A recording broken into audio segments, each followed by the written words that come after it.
Sejam todos bem-vindos. Depois de uma parada desde o fim do ano passado, Desafios volta para debater o Brasil. Nosso tema hoje será: é possível reconstruir o Brasil? Conversaremos sobre o Brasil de hoje, um país às voltas com questões sombrias como pandemia e desgoverno.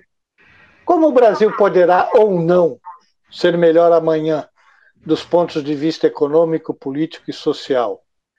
E qual será o papel e qual é o papel da universidade no esforço de construir um país economicamente eficiente e socialmente justo? Para tentar destrinchar tema tão complexo e desafiador, convidamos a professora Maria Arminda do Nascimento Arruda, ex-diretora da Faculdade de Filosofia, Letras e Ciências Humanas da USP, a FEFELESH, ex-pró-reitora de Cultura e Extensão e atualmente diretora do USP Mulheres. E o professor Hélio Nogueira da Cruz, professor titular da Faculdade de Economia e Administração, a FEE, e ex-vice-reitor da USP. Bom dia, professores. Todos nós saímos de uma ditadura de 20 anos. Construiu-se um país o mais democrático possível. Avançamos em vários aspectos, outros ficaram intocados. Mas avançamos. Para quem viveu tudo isso, era imaginável que chegaríamos a uma situação como a de hoje? Eu coloco essa primeira pergunta para a professora Maria Arminda. Bom dia a todas e todos, professor Hélio Serrano, é um grande prazer estar aqui. Para mim seria inimaginável. Eu estudei no período mais fechado do regime militar e a minha geração foi uma geração sufocada. Quando houve o processo de democratização, na verdade, parecia que a democracia e a cultura democrática, que é uma questão fundamental, ela não teria retorno. Pelo menos isso fazia parte de todas as nossas esperanças. Porém, se olharmos o Brasil nos últimos tempos, agora vivendo essa situação altamente regressiva, percebe-se que já estava embutido nas questões da sociedade brasileira a possibilidade da regressão. Apenas para dar um dos exemplos mais terríveis, o Brasil teve um momento que ele ocupava o 7º lugar entre as economias mundiais. Já ocupou o 6º. Hoje está lá embaixo, dentre os BRICS. Está em 12º, 13º lugar. Mas naquele momento que ele ocupava o 7º lugar, ele estava entre os 7 piores países do ponto de vista da desigualdade social. Um país que chega a ter este perfil é um país que está correndo sérios riscos. Isso olhando hoje. Naquele momento, a nossa aposta numa transformação do Brasil e na persistência das instituições da democracia, me parecia naquele momento, logo depois da consolidação democrática, que não haveria retorno. Mas se olharmos também com mais tranquilidade, nós veremos que desde a chamada democratização, a partir do fim dos governos militares, nós tivemos 2 impeachments. Isso quer dizer o quê? Quer dizer que é um país que atenta permanentemente contra as instituições. O último impeachment da presidente Dilma Rousseff foi, na verdade, um golpe, de fato. Um golpe parlamentar, mas só um golpe. Então, rigorosamente falando, isso estava inscrito, sim, na nossa história. Professor Hélio, qual é a sua visão desse período e de onde nós viemos parar? Bem, novamente, então, é uma oportunidade muito preciosa estar aqui nesse programa de desafios, com a companhia da professora Arminda, do Serrano. Então, para mim, é uma honra e uma satisfação. Eu concordo com a professora Arminda que o país já sofria males, dificuldades, conflitos, não soluções há bastante tempo.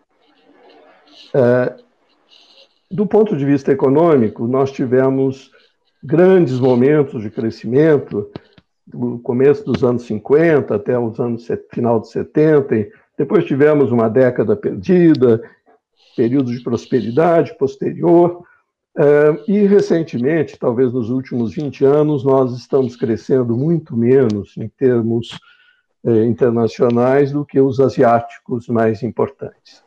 E estamos perdendo, inclusive, dos países chamados emergentes.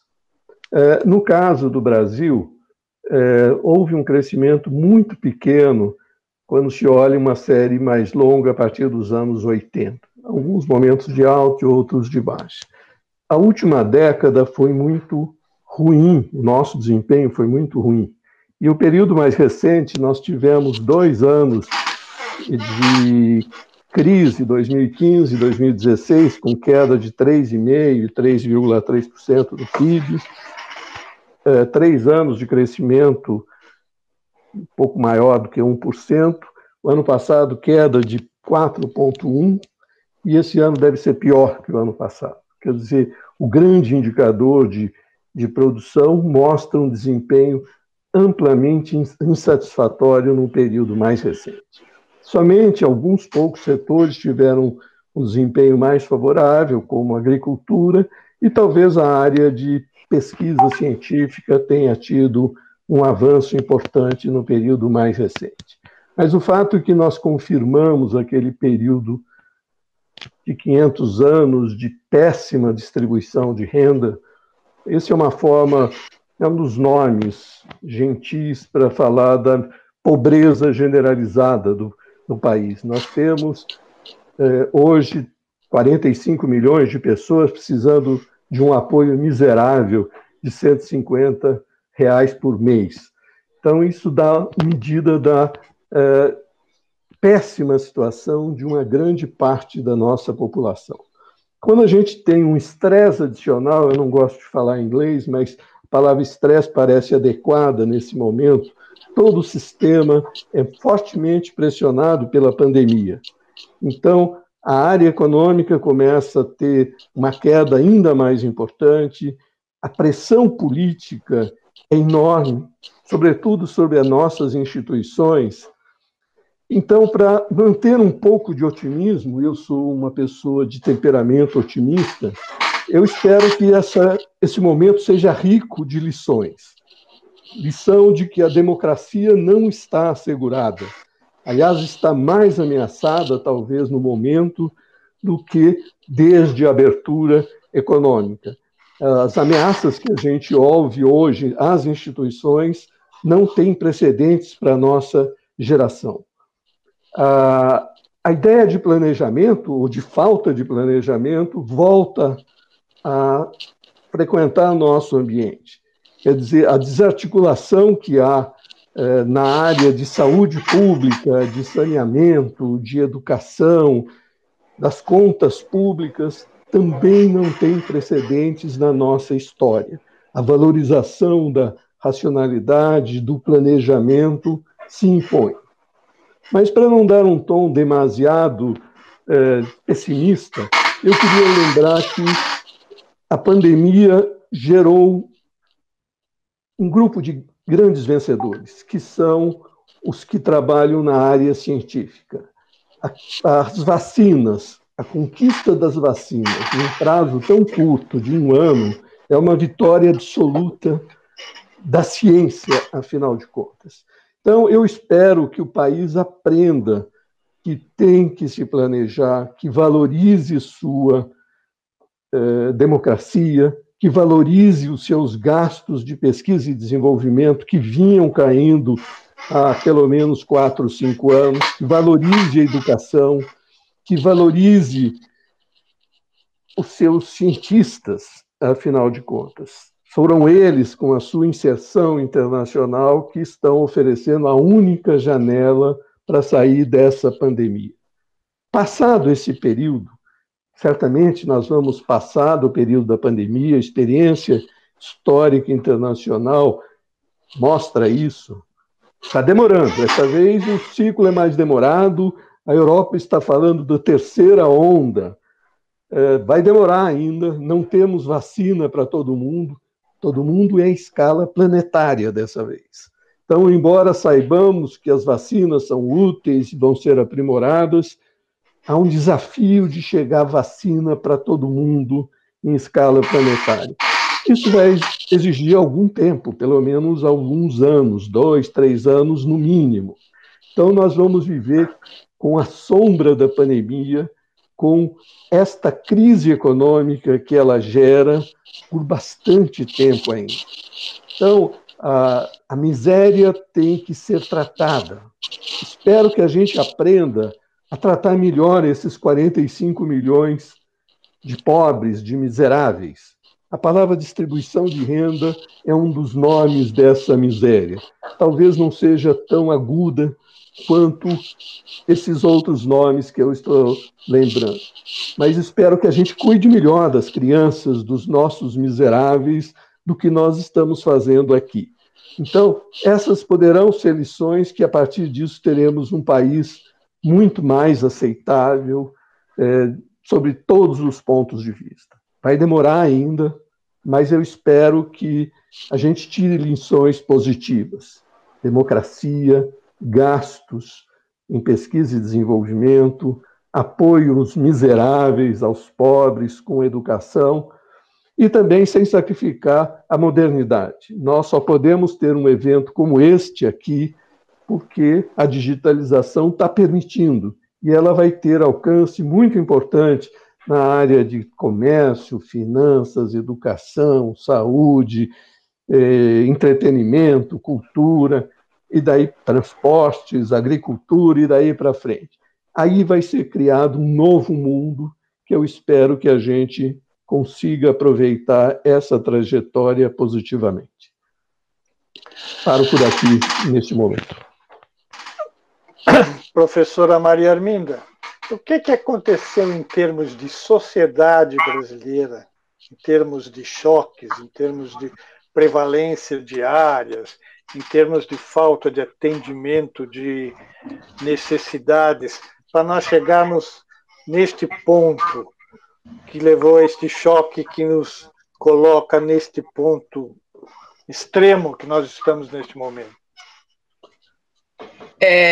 Bom, Serrano, todo um processo que foi instaurado, sobretudo a partir dos anos 90 no Brasil, alterou e muito a face da sociedade brasileira, né? E isso tanto para o bem, na medida em que o país se democratizou, novos sujeitos sociais entraram em cena, a parte da sociedade civil se organizou, enfim, isso era uma expressão de democratização. E isso, naturalmente, é altamente positivo.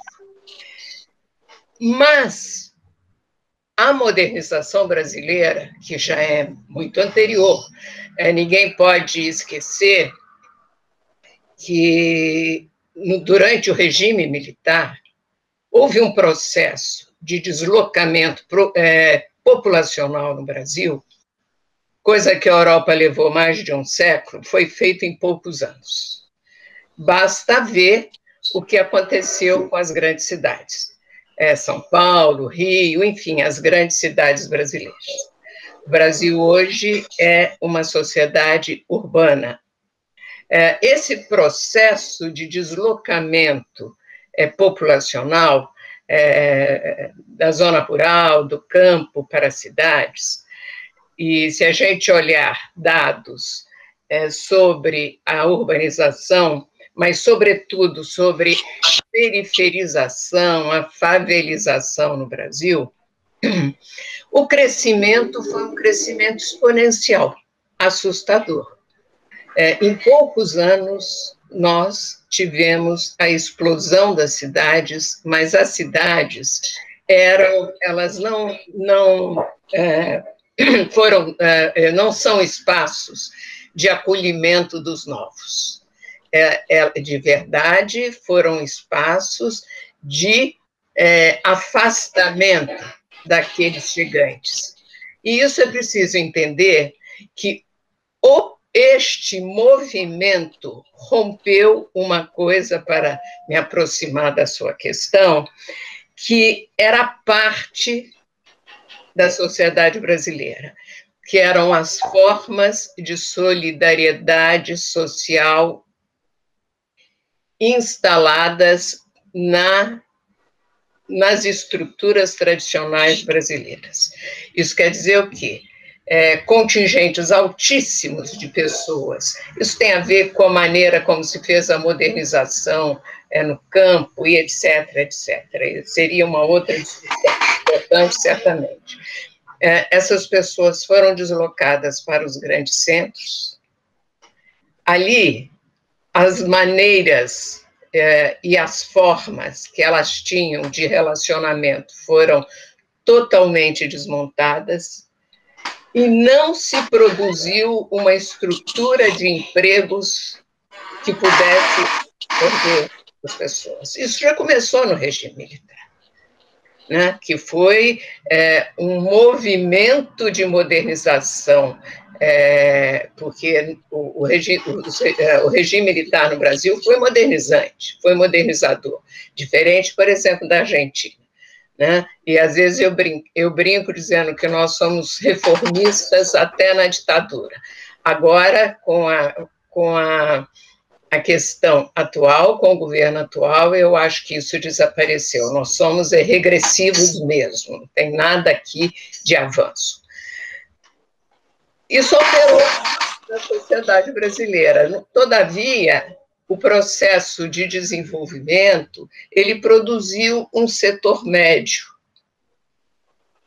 que, em larga medida, foi a base de apoio ao regime militar.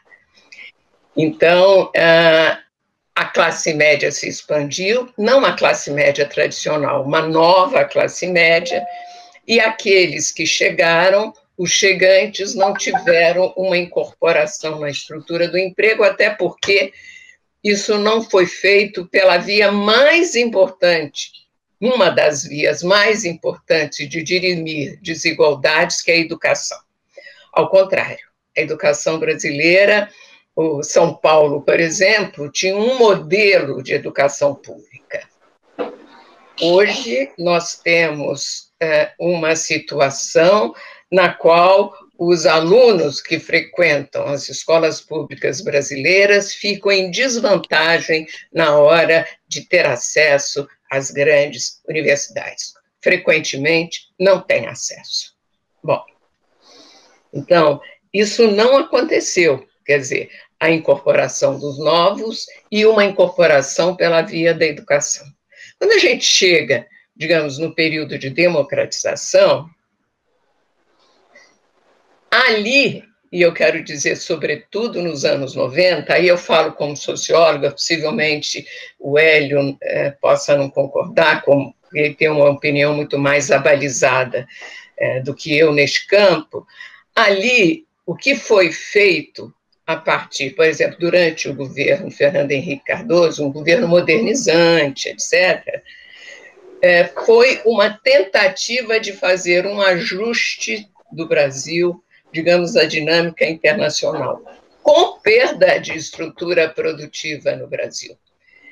Há pouco tempo eu estava lendo um artigo, os chineses vieram nos anos 70, início dos 80, aprender como se fazia tecnologia de barragem, como montava barragem, várias coisas. Nós tínhamos vanguarda. Hoje nós não temos nada.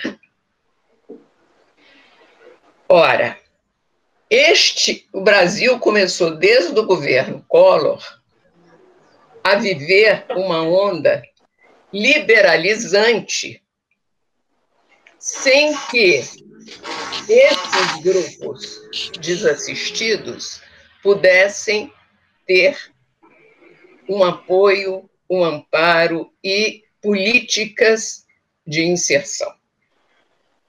Esse é um lado que é preciso ver, que produziu lá na frente uma desigualdade social inimaginável. Durante o período do primeiro governo Lula, houve, sim, um processo de diminuição das desigualdades. Estou baseada nos dados, por exemplo, que foram coligidos pelo o grupo de estudos da Metrópole, da USP, do SEBRAP e vários outros. Nós vimos que houve uma diminuição da desigualdade. Só que não houve, ao mesmo tempo, uma forma de incorporação pela via produtiva. Bom, parte da violência que nós vivemos tem a ver com esse processo. Aglomeração em condições miseráveis, sem que as pessoas também tenham alternativas para sobreviver. Há um tempo atrás, eu estava lendo que as prisões brasileiras, as prisões femininas, elas são ocupadas por mães que não tinham como sustentar os seus filhos e tinham que fazer o pequeno tráfico para dar comida para as crianças. E elas foram presas, e aí a situação ainda ficou mais terrível. Né? Bom,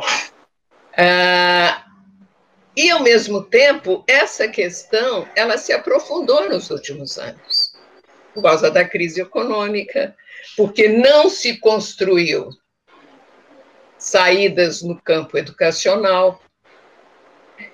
Eu diria que o Brasil vive hoje, e eu sou uma pessoa otimista, mas está difícil, vive, além da crise da saúde, da crise econômica, da crise social, da crise política, uma crise moral, da moralidade pública, da moralidade social. Por que uma crise moral? Porque agora isso a pandemia pode alterar. Tem um ditado francês que eu gosto muito, que é aquele chose malheur é bom. Para algumas coisas a infelicidade é boa. É que a pandemia trouxe uma consciência da nossa desigualdade. Porque, na verdade, os ricos brasileiros foram insensíveis, totalmente insensíveis à desigualdade social brasileira. Tanto que, se nós olharmos o perfil dos mais ricos, aumentou, inclusive, na pandemia. Inclusive, isso são dados, eu não estou inventando dado nenhum. O Brasil, com a Constituição de 88, tinha criado um sistema muito sólido do ponto de vista da cidadania. Na saúde, os 4, 5 últimos anos começaram a desmontar o SUS, a não dar recursos. A crise econômica é agravada pela desindustrialização.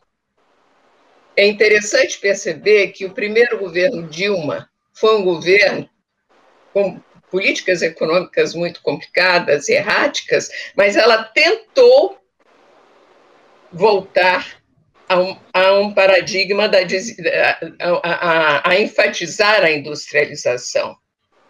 Viramos um país exportador de produtos agrícolas primários, coisa que tínhamos superado há muito tempo, por mais que sejam tecnologicamente intensivos.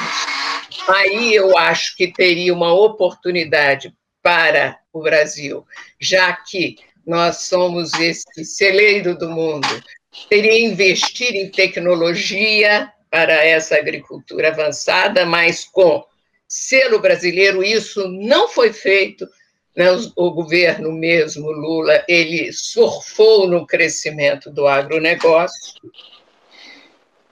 O processo de desindustrialização provocou, até por causa da globalização, uma superacumulação financeira que é fictícia. É o capital fictício, na verdade. A desigualdade social, né, que explica os mortos. A pandemia, falou um epidemiologista carioca, o doutor Medronho, ela tem cor e classe, ainda que morram ricos. Quem que está morrendo dominantemente? Os pobres e os negros. Na política, nós temos hoje um atentado às instituições democráticas, um conflito entre os poderes, uma judicialização, e a Lava Jato fez isso, uma criminalização da política, que era uma conquista do Ocidente, sem que o Brasil tivesse afirmado uma cultura democrática. Ao contrário, com essa desintegração social que aconteceu nesse processo de urbanização e de não resposta, nem incorporação na estrutura do emprego, nem incorporação pela via da educação, quando isso aconteceu e que as formas tradicionais de convivência foram de solidariedade social, solidariedade no sentido das relações sociais, né? Elas foram destruídas. Algumas coisas aconteceram, essas figuras soltas aderiram a bandeiras altamente conservadoras por via de algumas denominações pentecostais. Isso quer dizer que a estrutura de classes mudou. Não há mais a tal economia moral da classe trabalhadora, até por causa da desindustrialização. Isso tem a ver com os governos liberais. Segunda coisa, um contingente altíssimo de pessoas, mais de 50%, entraram na informalidade. Esse contingente aderiu, em parte, a essas bandeiras regressivas, porque era o vácuo social produzido, foi ocupado aí. Que logo no início da democratização, a Igreja Católica tinha um papel com as comunidades eclesiais de base, e que o Papa João Paulo II fez terminar. O PT, ele é um partido da onde? Do operariado qualificado, da Igreja Católica, sobretudo das comunidades eclesiais de base, e um grupo de intelectuais. Isso foi desmontado. Isso explica o nosso desrespeito à democracia. Hoje o Brasil tem, e o risco da democracia brasileira é enorme, porque ela está sendo minada por dentro. Não se trata de golpe militar no sentido que a América Latina conheceu e nós conhecemos. É como você vai corroendo as instituições. E, ao mesmo tempo, essa questão leva a que nós vivamos um horizonte muito sem abertura. Quer dizer, qual é a saída? Há 2 dias atrás apareceu um manifesto, né? Começaram a dizer que era dos economistas, mas tem muitos empresários, etc., e termina o manifesto que nós conhecemos, foi publicado e tudo, termina dizendo: o Brasil merece respeito. Eu falei: viva! De repente, nós podemos imaginar que tenhamos algum pacto para fazer fim a essa questão. O grande problema é que, à medida em que ocorre esse processo de desindustrialização e o Brasil não se preparou para isso. Por isso que é preciso investir pesadamente em tecnologia, em pesquisa. Não há como fazer pesquisa.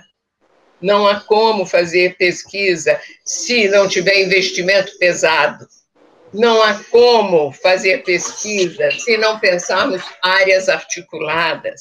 A desigualdade brasileira exige criação, criatividade, exige que nós saiamos e rompamos com a ideia de que pesquisa é puramente uma coisa experimental e técnica. Ao contrário, nós temos que fazer uma pergunta. Ciência para quê? Ciência para quem? Para quem se faz ciência? Se não for para o bem-estar público, se não for para o bem-estar da sociedade. E eu fico pasma, o que, como socióloga, uma coisa que me deixa assustada é que até então os ricos brasileiros, que eu nem chamo de elite alguns, agora parece que está começando a aparecer, vai ter uma elite intelectual científica no Brasil, sim, que essa elite está nas grandes universidades brasileiras. No entanto, ficou todo mundo perdido com esse processo longo de desintegração do Brasil, sem conseguir fazer construir uma resposta articulada. Os ricos brasileiros, será que eles não percebem que eles correm um risco terrível com essa crise social? Toda a crise social levou a uma mudança. Enfim, eu poderia falar muito sobre isso, porque isso também é parte da minha indignação com as coisas que estão acontecendo. Não quero, de maneira nenhuma, estender meu tempo, nem ocupar o debate. Mas eu concordo completamente com o Hélio, né, que nós também temos uma oportunidade. E a universidade é parte disso, eu creio. Né? Se ela também mudar, eu creio. Mas isso é uma outra questão. Professora, depois dessa sua extensa e profunda análise da questão, eu colocaria para o professor Hélio um dos aspectos que você levantou, que é o conflito liberalismo versus nacionalismo. Mesmo um nacionalismo que tente se integrar ao mundo. Como é que você viu essa questão ao longo da nossa história e como é que ela pode ser enfrentada ou não daqui para frente? Serrano, como você já tinha colocado, a Arminda também, a nossa geração começou a trabalhar num período excepcional, em que o país crescia muito, e havia um modelo que vamos industrializar, Juscelino, não era só aqui não, essas ideias existiam por aí afora, e muitos países caminharam nessa direção. O Brasil a Argentina era uma delas. Pois é. Partindo de uma base um pouco diferente, né? A Argentina foi muito rica no início do século XX. Bem, o fato é que nós tínhamos um projeto. Entrando na faculdade, a gente já sabia, já discutia, e depois isso foi bem sucedido, como a Maria Arminda falou, até os militares levaram adiante esse projeto de modernização, de crescimento, de industrialização, nome do Geisel, muito lembrado, querendo avançar a substituição de importações, e foi muito bem nesse período. Entramos num período com crise. A década de 80, os estudos mais recentes, de melhor qualidade, não falam de esgotamento desse modelo, fala que houve uma crise internacional muito forte, taxa de juros muito alta, foi uma crise de endividamento externo que prejudicou o nosso desenvolvimento. Daí nós ficamos patinando na década de 80, com inflação alta, distribuição de renda muito perversa, poucos empregos, e saindo da do manto militar. O que nós fizemos na década de 80 talvez seja a maior obra, seja sair do mundo militar, político e caminhar para a democracia. Foi uma conquista importante. Tivemos fatos notórios que lembram um pouco o que a Arminda falou. Tivemos o Collor abrindo a economia e era um outro desvario. Parece que o desvario de presidente da República não é uma novidade recente. Faz tempo que nós temos isso, se repete com figuras diferentes, algumas mais cômicas que outras. Estou pensando no Jânio, por exemplo, ou mais bem postadas, como o Collor, no ridículo bem postado, mas ele fez a abertura da economia e caminhou na direção da liberalização, e abandonamos a ideia de planejamento e de um Estado forte conduzindo o desenvolvimento. Hoje eu estava lendo, curioso, uma matéria no New York Times, eu recebo um resumo. Nós temos um presidente nos Estados Unidos que fala de Estado forte. Não está falando só de tributação, ele está falando: eu quero saúde melhor, eu quero infraestrutura melhor, um Estado com liderança, o que nos Estados Unidos não havia com Clinton, não havia com ninguém. Então, o discurso dele é muito inspirado no Franklin Delano Roosevelt, né? Pois é, na história dos Estados Unidos, mas a dose do Trump foi excessiva. É o novo New Deal, né? É o novo New Deal. Exatamente, quer dizer, isso tem uma inspiração entre os economistas lá, Keynes, bem, não importa falar disso, mas o fato é que é um Estado que retoma a liderança em atividades importantes, como infraestrutura, cuidar das crianças, cuidar do setor de saúde. Aliás, a experiência asiática, eu me lembro, tinha poucas vantagens na passagem do tempo, mas eu me lembro quando veio um sujeito chamado Herman Kahn, que falava, ano 2000, o Simonsen contestou isso, mas ele já falava naquela época que a Ásia cresceria muito em relação ao Ocidente. Muito claro isso. Então, a Ásia teve liderança de Estado, sim, todos eles com planejamento. A China é um caso que mostra que planejamento ajuda a industrializar e ameaça até os Estados Unidos. Então, nós perdemos isso. Certamente o período do Fernando Henrique entrou na onda liberal, entrou na desindustrialização, que já tinha sido iniciada pelo Collor, e nós não nos livramos disso. O que foi feito em termos de crescimento nesse sentido foi muito pouco. Talvez a vantagem que a gente tem ali seja, nós fizemos o Bolsa Família, começamos o Bolsa Família, diretamente cuidar dos miseráveis. Isso ganhou uma densidade política que ninguém ousou retardar. Pelo contrário, todos fizeram avançar, e acredito que até o governo de plantão vai poder fazer alguma coisa disso, porque inclusive gera muito voto. Cada cabeça um voto, e esses programas dão voto, sim. O fato é o seguinte: fomos aprendendo que essa miséria precisaria ser tratada, que é uma prioridade nacional, a mais absoluta prioridade nacional. Todas as outras vêm depois. Adoro educação, adoro ciência e tecnologia, mas a miséria não pode ser colocada em segundo plano. Então, eu acho que agora nós vimos com imensa clareza, desvendou-se o véu. Não dá para ter esse nível de miséria no país. Eu gosto mais da palavra miséria do que distribuição de renda, como eu já disse. Ela é mais focada, são os pobres. Quando você fala de distribuição de renda, talvez você fale, tem uns ricos aí que a gente poderia tributar. Mas não está nesse manifesto aí dos economistas e banqueiros. Aliás, eu acho que os banqueiros cooptaram os economistas, porque manifesto de banqueiro é muito antipático, na verdade. Então, puseram os economistas para dar um pouco mais de densidade no movimento. O fato é que é a miséria.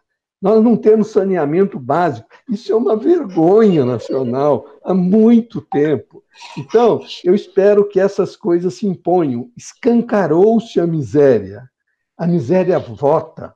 Nosso sistema, cada cabeça é um voto. Miserável pode votar. Então, pode ter apelo político dentro da democracia enfrentar essa primeira prioridade nacional. Não vejo que o país só parou. Não, não é isso. Fizemos muitas coisas. Mas o foco na miséria é muito limitado e eu espero que a gente aprenda. Essa seria a melhor lição dessa pandemia. Nós vamos sair dela. Espero que os miseráveis saiam melhor. Quer dizer, um programa abrangente de distribuição de renda. Dá para fazer. Pode ter erros, 60 milhões é muito, fica 45. Nossa, 45 é conta espremida. Dá para fazer isso. Agora eu vi, curiosamente, vão privatizar para dar dinheiro para pobre. Você tem que dar dinheiro para pobre sob qualquer circunstância. O Biden, novamente, dá um exemplo. Vamos fazer um programa ambicioso de dar um padrão satisfatório para todo mundo. Então, eu vejo experiências internacionais que podem nos ajudar.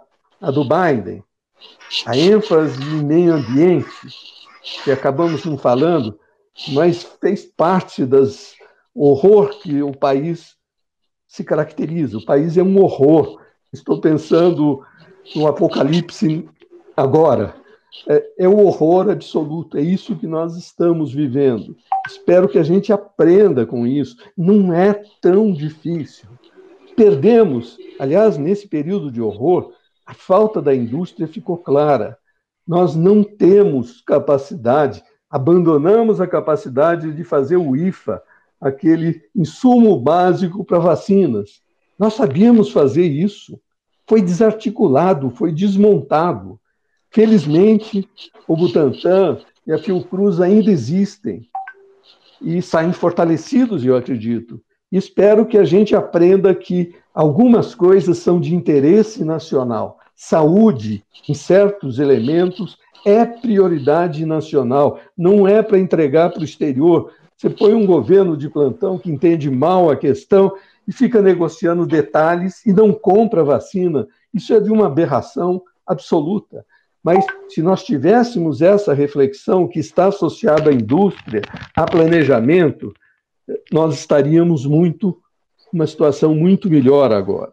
Então, eu vejo saída, sim, dentro da democracia. O país não é para ser um país de miseráveis. A disponibilidade de recursos, a quantidade de gente já educada, pode fazer um trabalho melhor do que vem fazendo. Eu estava falando com um ilustre colega economista, que eu não quero falar o nome, e o que eu falei para ele, nossa geração fez um trabalho miserável. Quer dizer, se entregar depois de 40 anos, estou falando de 40 anos, esse número de miseráveis, é difícil dizer que foi um bom trabalho. Quando eu tive, Maria Arminda, uma comitiva, eu era chefe do departamento de economia da Coreia do Sul, que veio aprender a fazer política industrial com a gente. Eu era o chefe do departamento e me procuraram dessa forma.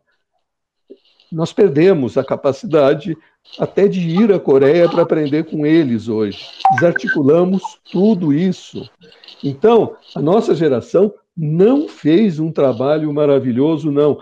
Esses 40 anos na China, na Coreia, mesmo na Índia, tem resultados infinitamente superiores aos nossos.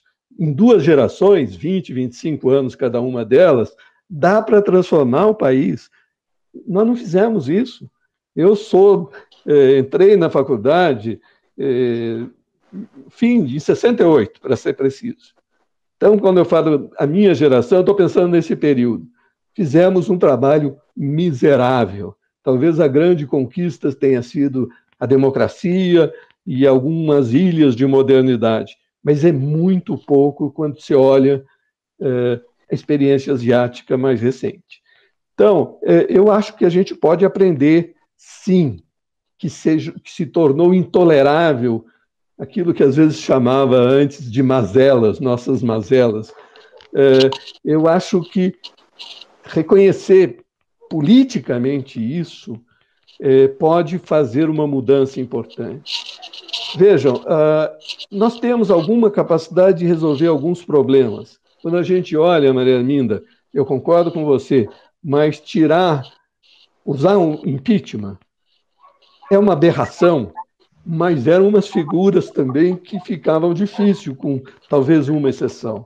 Quer dizer, tirar o Collor não deixa muitas saudades. Então, o tema aqui do presente do presidente, se ele vai ter o seu mandato concluído, me parece que ele está falando que não. Ninguém está falando o contrário, mas ele vê fantasmas em todos os lugares. Eu me lembro muito bem, no caso do Collor, tinha uma ministra da Fazenda, que era Zélia Cardoso de Mello, que era colega do departamento. Eu me lembro muito bem, recém-eleito Collor, a Zélia, ministra, chamou os governadores todos, botou o dedo no nariz deles e falou: faça isso, faça aquilo, não sei o quê. Para mim, aí o Collor começou a perder o seu mandato. Hoje, o presidente está perdendo os governadores. A pandemia é muito corrosiva. Perder os governadores significa perder o Congresso. A articulação se dá no nível dos governadores. Então, a gente vê uma desarticulação política brutal e o presidente parece estar em uma guerra errada. Ele está em guerra, aparentemente, ele está em guerra contra quase todo mundo. Ele só está a favor da sua reeleição. Para mim, isso é absolutamente claro. A única coisa que interessa é a reeleição. Então, isso vai desarticulando politicamente o governo, uma crise desse tamanho, o número de mortes em ascensão. Isso desarticula o arranjo político de uma sociedade. Então, mas isso é para o bem, às vezes. Quer dizer, às vezes a coisa está tão deteriorada que a solução pode passar por isso. Esperar mais 2 anos, talvez o sistema não suporte tanto tempo. Talvez a ameaça realmente seja essa. Tem uma mudança. Detesto o impeachment, deixando muito claro. Me lembro que o Fernando Henrique, muito caro a muitos de nós, no começo ele era contra o impeachment da Dilma. Falou várias vezes. Depois, aos poucos, ele foi mudando de opinião.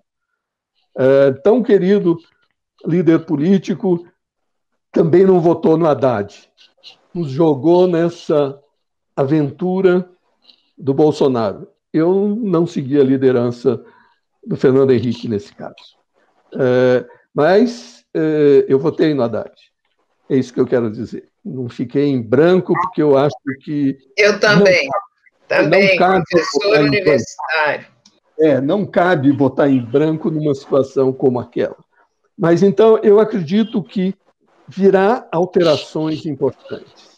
Os economistas costumam dizer o seguinte: o longo prazo é mais incerto do que o curto prazo. Aqui, agora, parece que isso não é verdade.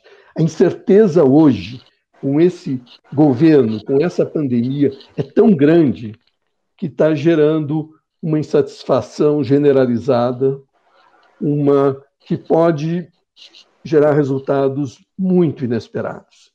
Os padrões aí de pacto social, pelo menos implícito, podem ser corroídos. Então, nós não sabemos muito bem o que vai acontecer, se essa pandemia, aonde vai chegar. 500 mil mortos é um bom número. Eu me lembro, logo no começo, alguém falava 400 mil, loucura. 500 mil é um bom número para mudança política ou vai precisar de 600 mil? É um horror colocar as questões desta forma, mas eu acho que a situação é um tanto essa.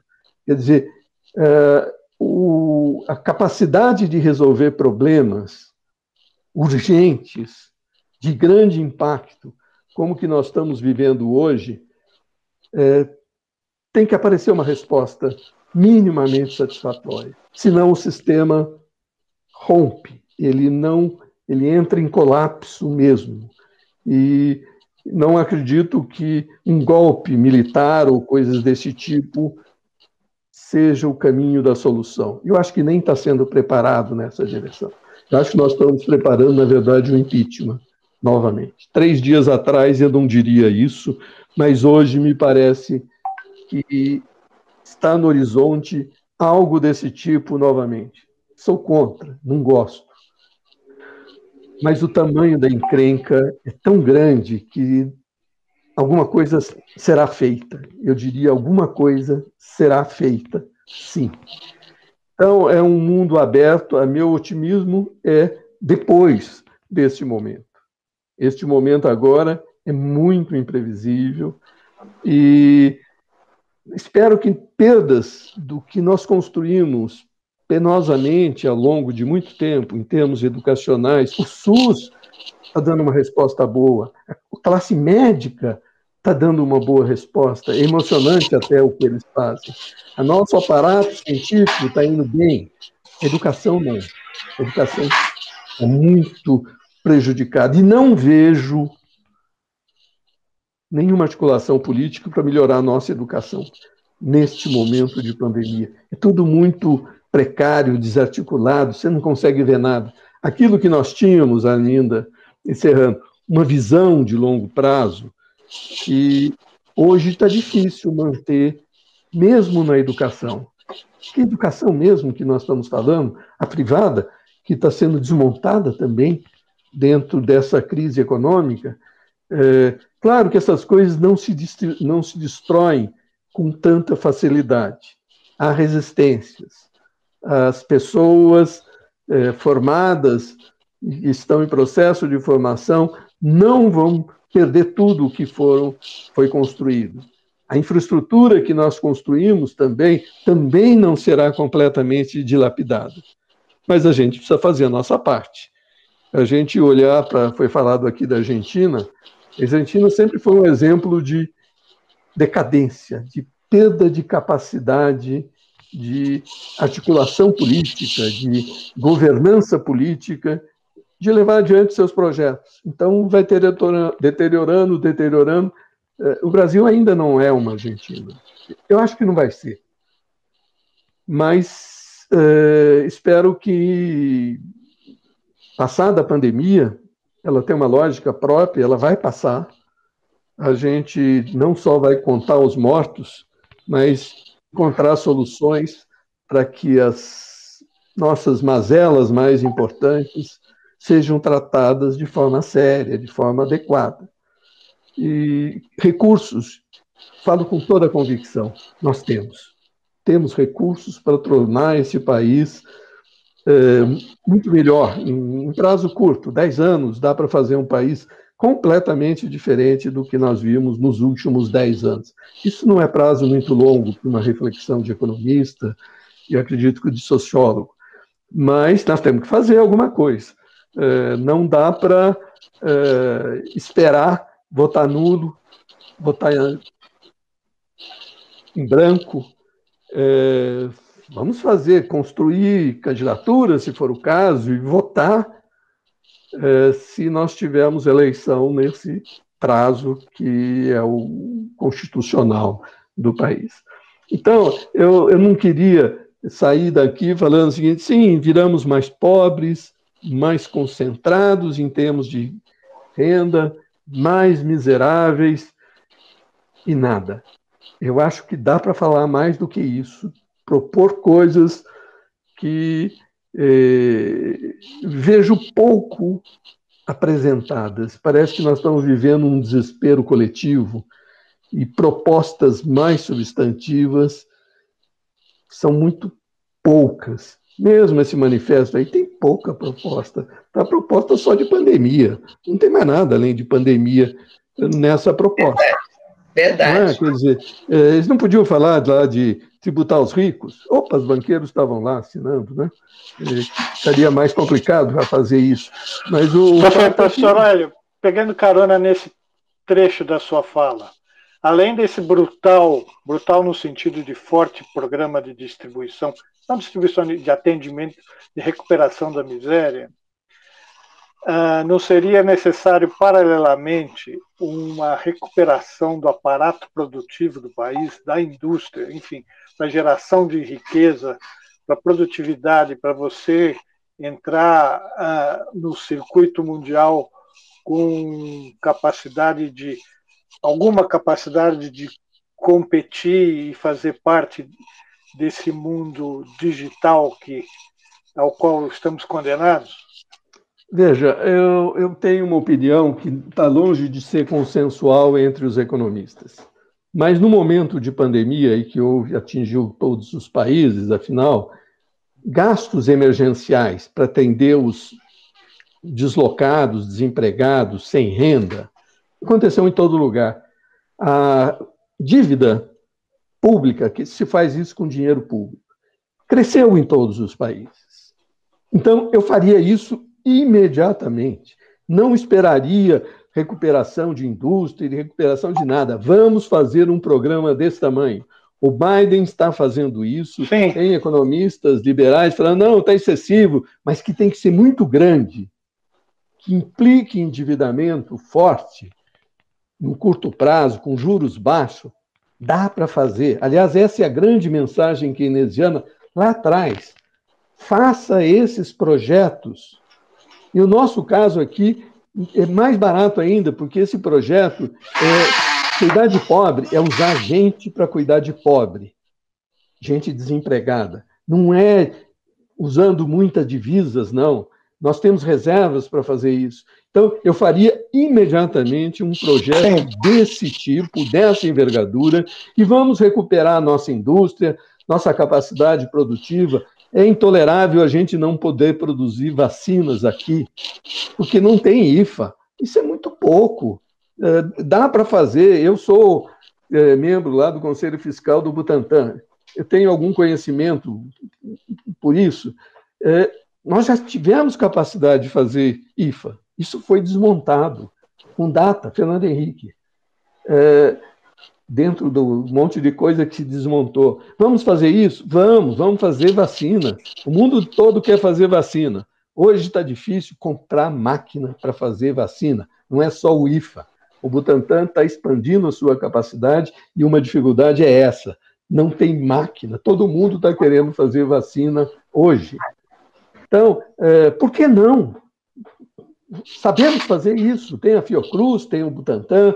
Então, dá para fazer esse trabalho. Dá para melhorar. Veja o que está sendo feito com a indústria automobilística. Eu já fiz uma entrevista aqui com você, que eu falava da competição, das novas tecnologias, e isso está mudando muito. Mas nós vamos perder, assim, perde a Ford facilmente, sem muita negociação. Isso é uma coisa horrorosa que se faz. A Ford é muito anterior ao Juscelino, né? E nós perdemos a Ford. Começo do século XX. No começo do século XX. Então, para eles saírem, porque a coisa aqui está ruim. Eles não estão muito bem no cenário internacional. Mas aqui, para sair daqui, é um mercado importante. E não foi feito nada para cuidar disso. A tese liberal, a quebra, deixa quebrar. Opa, não é assim que se faz. Olha a Coreia, que é um bom exemplo para nós. Eles fizeram a indústria automobilística, fizeram a indústria de celulares, de consumo durável. E nós, não. Quer dizer, dá para fazer muita coisa. O talento, a criatividade que nós nos mostramos na agricultura está presente por aí.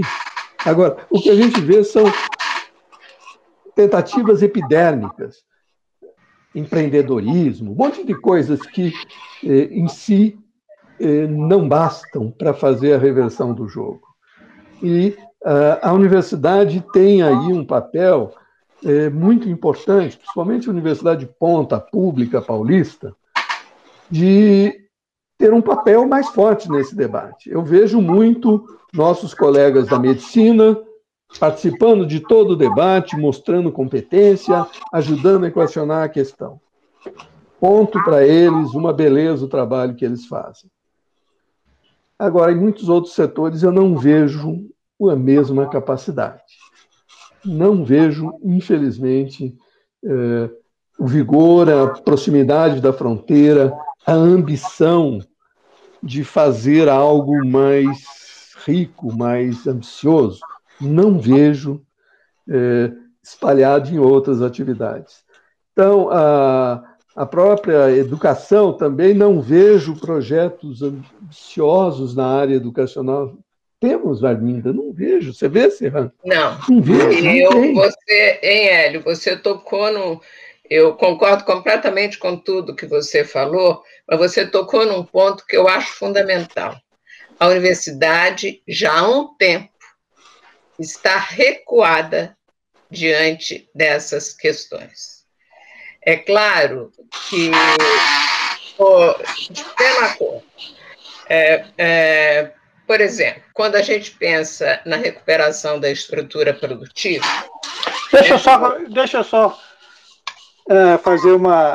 colocar uma questão aqui que vai na direção do que você está falando e é a última questão do programa. As universidades explodiram em popularidade na pandemia, porque a população apavorada foi buscar informação do que estava ocorrendo. Eu cito como exemplo o Jornal da USP, no mês de março do ano passado, teve 3 milhões de visitantes únicos. Um número fantástico. Tá certo?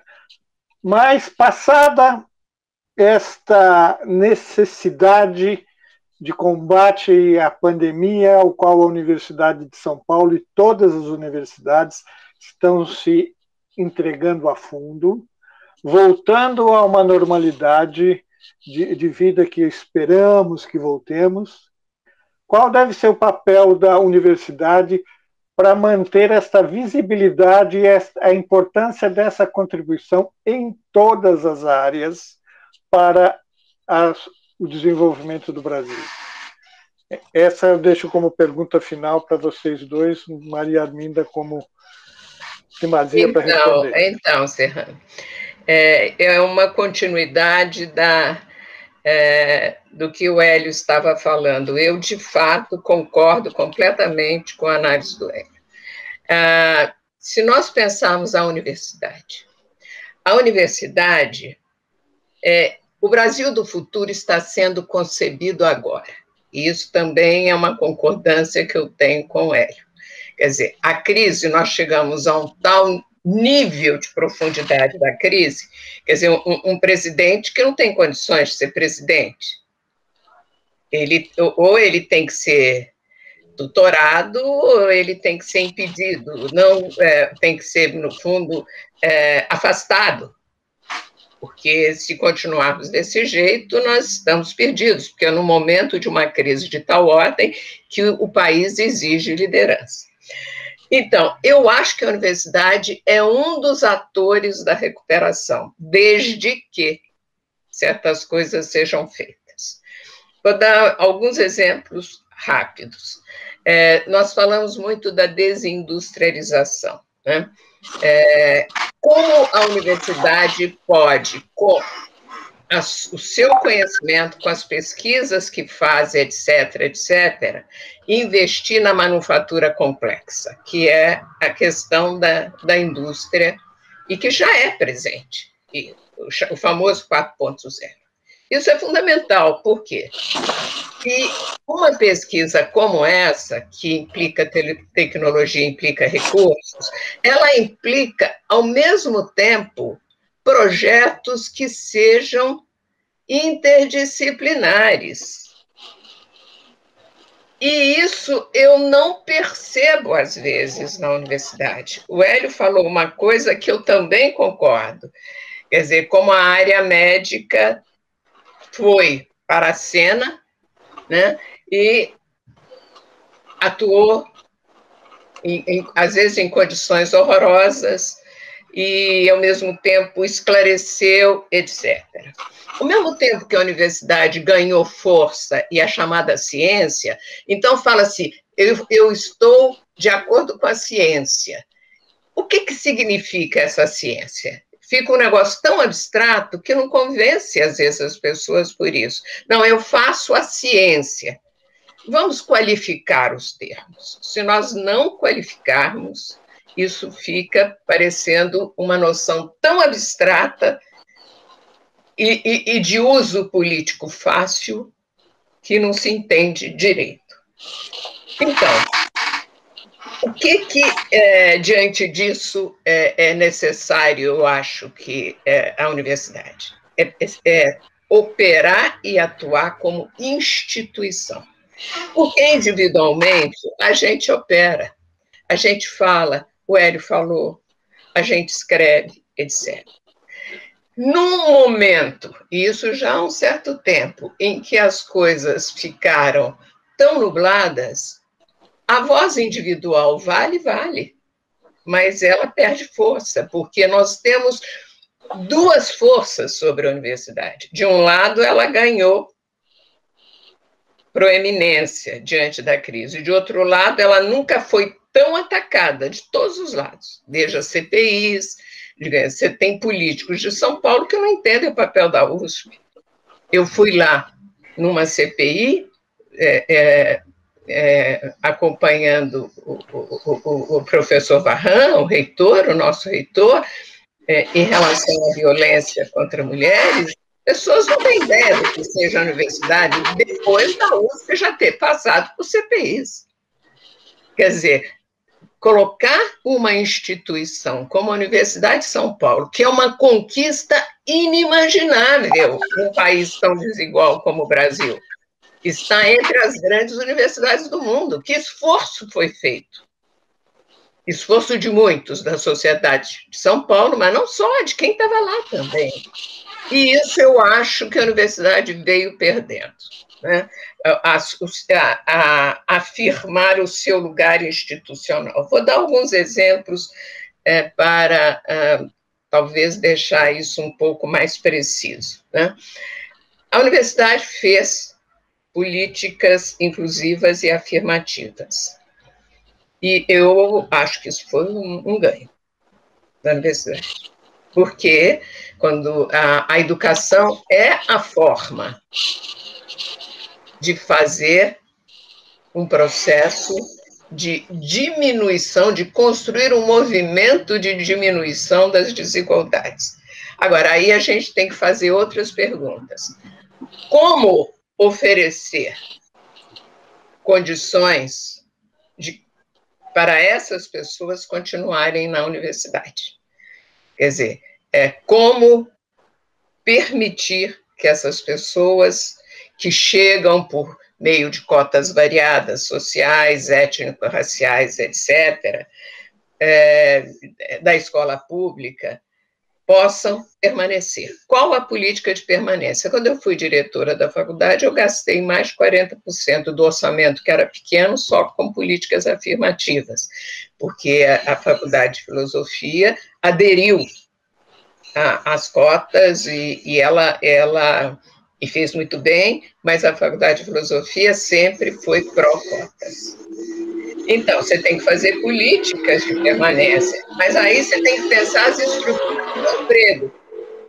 O que acontecerá depois? Então, eu acho, de um lado, que a universidade tem que construir uma nova concepção de universidade, um ensino reformado, que prepare para o futuro. Isso envolve múltiplas habilidades. É difícil fazer isso, mas é necessário.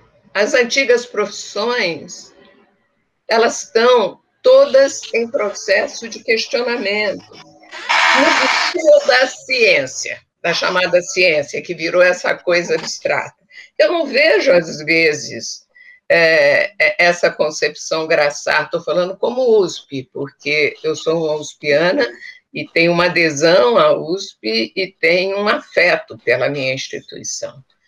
Mas eu não vejo projetos bem avançados de pesquisa. Hoje, com a desigualdade social, com os problemas políticos, com tudo que não, com os problemas de saúde, não tem saída se não pensarmos projetos abrangentes, interdisciplinares, que ao mesmo tempo pegue a tecnologia, por exemplo, a tal manufatura complexa, o 4.0, exclui força de trabalho. Como fazer isso, que é necessário, numa interface com as ciências sociais, com a economia, etc., que não seja uma coisa da tecnologia pura e fria. Como envolver todo o processo de educação junto dessas pesquisas? A psicologia, nós vamos viver agora uma pandemia de depressão, nós sabemos disso, que o Brasil é o país que mais consome antidepressivo do mundo, sendo um país pobre desse jeito. E eu vejo, às vezes, dominar uma visão restrita de ciência, como ciência tecnológica e experimental. Ela é necessária? Claro que é. Mas os projetos têm que ter uma visão de todo. Foi a frase que eu fiz. Ciência para quê? Para quem? Se não for para o bem-estar social e do mundo. É preciso, a universidade tem que fazer urgentemente isso. Eu creio que o Hélio concorda comigo. Construir projetos de políticas públicas e apresentar. Vou dar alguns exemplos. Políticas públicas para a educação. A universidade propõe isso. E vamos debater. Na saúde, o presidente atual tentou privatizar algumas áreas do SUS. Do atendimento à saúde, é que deu uma gritaria danada junto com o ministro da Economia. Imagine se tivesse sido. Moradia, nós temos urbanistas, nós temos cientistas sociais, nós temos economistas do mais alta qualificação. Como é possível propor uma política pública de moradia popular, verdadeira, que não seja esses arremedos, e de construção barata, enfrentamento da desigualdade. Como é preciso fazer políticas econômicas. O Biden está fazendo um novo New Deal. O Brasil teria, o Hélio tem razão, condições de fazer isso. Por quê? Nós não temos saneamento. A nossa infraestrutura está sucateada. O Estado tem que botar recursos nisso e aí dá emprego. O Keynes dizia que na crise você gasta. É na cabeça pequena de certos profissionais da área que acha que a própria universidade entrou nessa conversa. Eu acho que nós temos que fazer institucionalmente. Individualmente a gente faz esse programa mesmo, né? Desafios, é a expressão que nós fazemos. Nós temos que sair de nós. A universidade ficou voltada para ela. Isso tem a ver com certas políticas, sobretudo de agências que foram construídas, que elas tiveram um efeito positivo, não foi tudo ruim, mas que fez com que as instituições passassem pela autorreferência. Ninguém pode esquecer que nos anos 50, Florestan Fernandes fez a campanha nacional sobre educação. Nós temos uma faculdade de educação de qualidade. Vamos construir um projeto para mexer com a educação, se não podemos, do Brasil, de São Paulo. É possível, só com uma visão grande, que tem que estar no país, mas que tem que ocupar a universidade como concepção, e eu vejo que o atual reitor, professor Varran, é uma pessoa muito sensível a isso, é uma pessoa que percebe muito bem isso e tem feito muita coisa. Uma universidade que seja diferente para enfrentar esse futuro mais inclusivo, esse futuro mais democrático, né? Nós estamos vivendo a crise das instituições no Brasil, e a universidade é uma instituição da sociedade. Quem pensa que ela é uma coisa à parte está num delírio. E a crise externa ocupa a universidade. Às vezes, eu estou nas instituições representativas, muitos anos, o Hélio também sabe disso. né, da universidade, eu vejo debates que fica tudo olhando a questão do ponto de vista puramente administrativo. Um planejamento, uma boa administração é fundamental. A gente sabe disso. Mas isso é meio, isso não é fim. É claro que precisa de meios adequados e competentes. Mas quais são os nossos fins?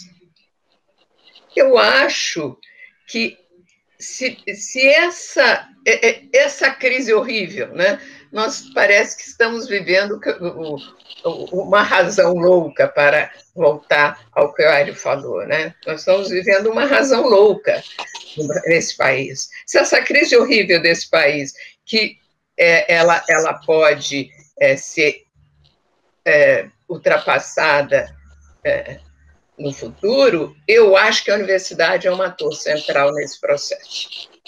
Eu estou absolutamente convencida disso. E a universidade vai ter que se mexer nisso. Instituições como as de São Paulo, as públicas de São Paulo, mas não só, o FRJ, várias outras, a FMG, enfim, nós temos hoje um sistema universitário diversificado, competente no país inteiro, em certas áreas. Agora, é claro que eu entendo que as universidades federais estão muito mais suscetíveis à ingerência externa do que nós. Mas não pode contar verba de pesquisa, agora é hora de pôr. É o contrário. Não se pode ir na contramão dessas questões.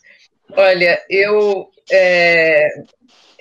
aposto na possibilidade da universidade ser, e tem sido em certa medida com a vacina, professores da USP, enfim, com pesquisa. Agora, não é possível nós ficarmos na inação. A universidade tem que falar institucionalmente, chegar aqui e falar, nós queremos apresentar esse projeto para a educação, esse para o saneamento, esse para pensar uma mudança econômica, um planejamento econômico para isso, esse para moradia popular, barata. Nós temos gente para fazer isso.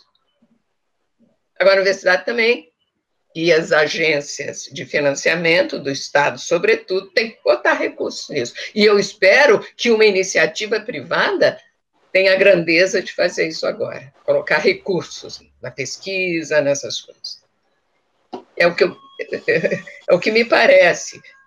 Não tenho dúvida que a universidade vai ser central se essas condições mudarem. Se nós não ficarmos nas nossas pequenas paixões. Pequena paixão não serve para nada. Paixão tem que ser grande paixão, para valer a pena. E a nossa grande paixão hoje, como universidade, eu creio, é pensar com muita grandiosidade uma maneira de sair dessa encalacrada que o Brasil se meteu. Obrigado, professora Maria Arminda. Lembrando de passagem, um exemplo de interdisciplinaridade são o projeto de respiradores e almofadas da Politécnica com a Faculdade de Medicina da USP. Essa questão da interdisciplinaridade caminha, talvez não na velocidade necessária, mas caminha. Professor Hélio, um caminho para você a palavra final, um comentário sobre o que a professora Maria Arminda disse. É final só porque vai terminar. A palavra Sim. Final parece, às vezes, um desafio grande demais para a gente enfrentar. Mas tudo bem, então, olhando dessa forma, eu queria explorar alguns dos temas que a Arminda, mais ou menos, já tratou no enfoque dela. Mas eu começaria o seguinte: essa crise, ela destrói reputações. Quer dizer, não só constrói, como destrói. A credibilidade da USP está em questão. É assim mesmo, não que ela tenha feito qualquer coisa errada ou certa. A dúvida faz parte do jogo.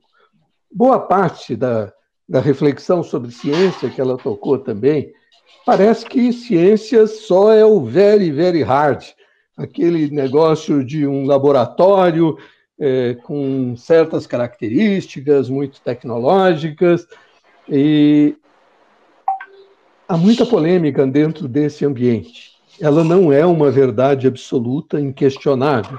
Então, quando alguém fala, eu falo em nome da ciência, calma lá. Qual ciência o senhor está se referindo? A parte de humanidades, e a Arminda, a filosofia, a Feleche, como a gente chamava, é sempre lembrada como o coração da USP na área de humanidades. E eu, na economia, tenho alguns que gostam de se colocar no mundo das humanidades também, como eu. As ciências sociais têm um papel importante nesta recuperação.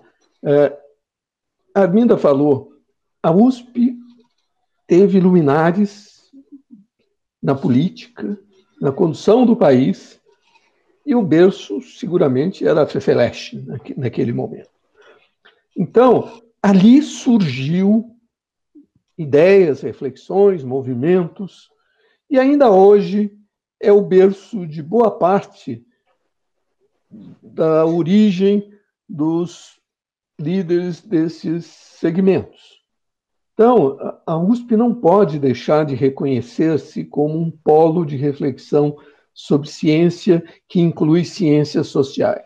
Então, para mim, não é um mundo só do hard, não. É muito mais do que isso. Esse grande projeto de recuperação não é nem principalmente um mundo de hard. O hard ajuda, pode fazer modelos, pode fazer coisas desse tipo que ajudam a gente a refletir. Mas é mais uma formação de consensos políticos, de ideias renovadoras. Para quem está mais dentro da universidade, e nós não estamos falando só para eles, esse seu programa, que eu acho uma oportunidade muito rica e mostra o interesse da universidade, do Varran, em participar desses debates, mas o mundo hard é uma parte da história só. E a integração internacional tão valorizada é uma parte da história. Sair dessa encalacrada talvez exija mais dos talentos nacionais focados em problemas nossos do que a pesquisa básica, muito abstrata, que em certas áreas se faz. Devemos fazê-las também, mas é o papel da política. A crise nossa é primeiramente política. Inclui falta de projetos, e projetos, como a Arminda falou, e que eu gosto, tem que ser projeto ambicioso. Fazer projetinho, isso não precisa da USP, não precisa da universidade pública. Projetinho, as empresas fazem, gente menos qualificada, com menos financiamento, pode fazer. Nós temos que ter projetos ambiciosos. Eu diria, se a USP não se colocar como protagonista nesta reflexão, nessa elaboração de propostas, dificilmente vai ser substituída. O que é mais grave. Quer dizer, não é que nós não fazemos e outros farão. Não será feito. Quer dizer, não é um mundo simples, não elaborado, não sofisticado, envolvido nesse projeto ambicioso. Nós não estamos fazendo uma filhinha de dar sopinha para as crianças. Não é isso. É muito mais querer dar esse salto para as condições da atualidade, enfrentar os desafios do futuro. É um problema complexo, que exige muitas personalidades, muitas pessoas, nos vários perfis, trabalhando junto, retocando o projeto, aperfeiçoando, fazendo um passo a mais para frente. Então, essa construção, se a USP, mais do que os professores, alunos, pesquisadores da USP também não se propuser a fazer, é um vazio difícil de ser preenchido. Então, eu sou otimista. Eu acho que nós avançamos muito, não vimos do zero e não estamos numa terra arrasada por enquanto. Notem que isso é análise, isso não é chutômetro, não. A experiência acumulada, e nós poderíamos falar aqui de muitos indicadores, exemplos, produção científica, coisas dessa ordem, que mostram que nós não somos uma terra arrasada. O dano da pandemia sobre isso ainda não aniquila tudo que nós acumulamos ao longo do tempo. É um susto, é um choque, Às vezes tem um exemplo que não é muito bom, mas também serve, aquela freada de ônibus cheio para dar uma acomodada. Bom, freou, arrumou e vamos em frente. Também tem essa característica, mas se parar o ônibus, né? Se o freio não funcionar, essa parada tem consequências desastrosas. Então, é um apelo também para as ciências não hard, para as pesquisas aplicadas, olhando também os projetos nacionais. Se existe um grupo legítimo que quer a ciência do Brasil dentro das redes internacionais, isso tem que ser feito também, mas não exclusivamente. Nós não podemos, o país com os desafios que nós temos, não pode ter como objetivo só estar plugado nas redes internacionais, com uma participação ainda bastante modesta nas ciências mais hard. Nós queremos mais do que isso. A credibilidade nossa vem de todas essas dimensões em conjunto, da história da USP, da história de suas contribuições. Então, a Poli tem uma história riquíssima, forneceu quadros, ideias, colaborou com a pesquisa, com a difusão do conhecimento, da tecnologia, extraordinariamente. A Exalc também, não quero falar mais, porque senão depois falar que esqueci de uma. Eu só estou dando exemplos bastante conhecidos. Elas têm que nos ajudar. A Exalc continua ajudando a agricultura, sem dúvida. Isso todo mundo concorda. A Poli ajuda a formar gente com essas tecnologias de inteligência artificial e 4.0 e tudo isso. Mas nós não vemos um projeto nacional nessas áreas da envergadura que nós tínhamos nos anos 50, 60. Vamos dar um grande salto, vamos ser arrojados, vamos mudar o país. E mudamos o país nesse sentido. A nossa geração, dos 40 anos para cá, é que perdeu o foco. Não conseguiu direito cuidar da miséria, que é o nosso problema mais óbvio, mais permanente, e que está em nossas mãos cuidar. Então, eu tenho otimismo na nossa capacidade de dar resposta.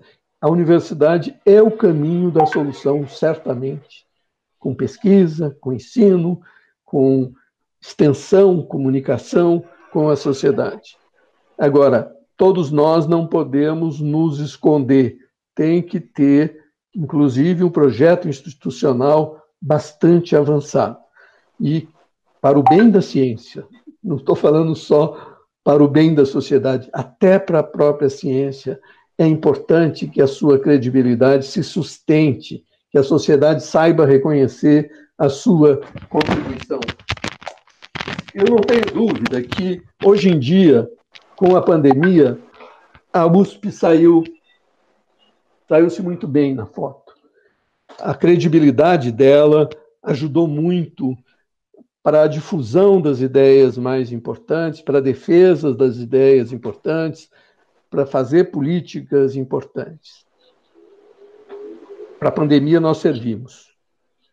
Precisamos servir para a construção do grande projeto nacional. E que Eu não estou falando de miríades de coisas não factíveis. Eu acho que dá para fazer. A minha experiência aponta que nós temos talentos, recursos, instituições que nos permitem fazer isso.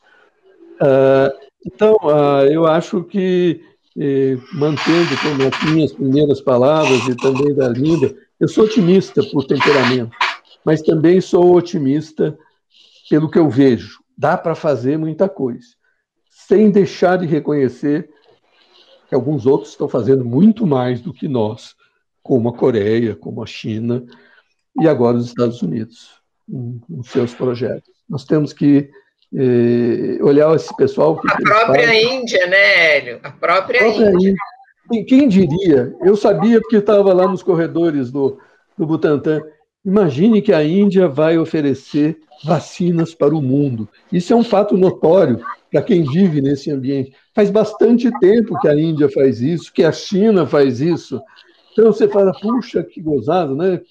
A gente pensava que fossem países tropicais que fosse cuidar de vacina. Algumas nós fazemos, produzimos muito bem, mas esses outros países estão mostrando competência. Agora, ninguém está falando mal da competência de um país não desenvolvido para produzir vacinas. Então, tem exemplos positivos por aí que podem nos iluminar. Mas chegou a hora de cuidar dos nossos miseráveis, ou outro nome deles, da distribuição de renda. Professor Hélio, professora Maria Arminda, nós estamos completando 1h e 45 minutos de conversa. Foram vários assuntos das mais variadas profundidades, dos mais variados enfoques.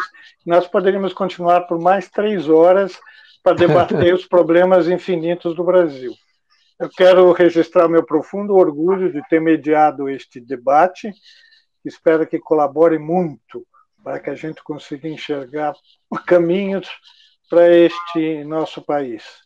Eu agradeço muito a presença de vocês e estamos sempre à disposição no Jornal da USP para expandir, para divulgar suas ideias e travar debates ricos para o nosso Brasil. Muito obrigado e até a próxima. Eu queria muito agradecer também, Serrano, e cumprimentar você e toda a área da comunicação social pelo excelente trabalho que vocês têm feito, também na divulgação das pesquisas e do lugar da USP nesse debate. Eu acho que isso é da mais alta relevância. E também ter convivido aqui com o Hélio, uma pessoa pela qual eu tenho, assim, admiração e amizade. Muito obrigada. Obrigada a você também. Obrigado, Serrano. Obrigado. Estamos à disposição quando você nos convidar. Para nós é um motivo de orgulho e uma honra. Muito obrigado a vocês. Até a próxima.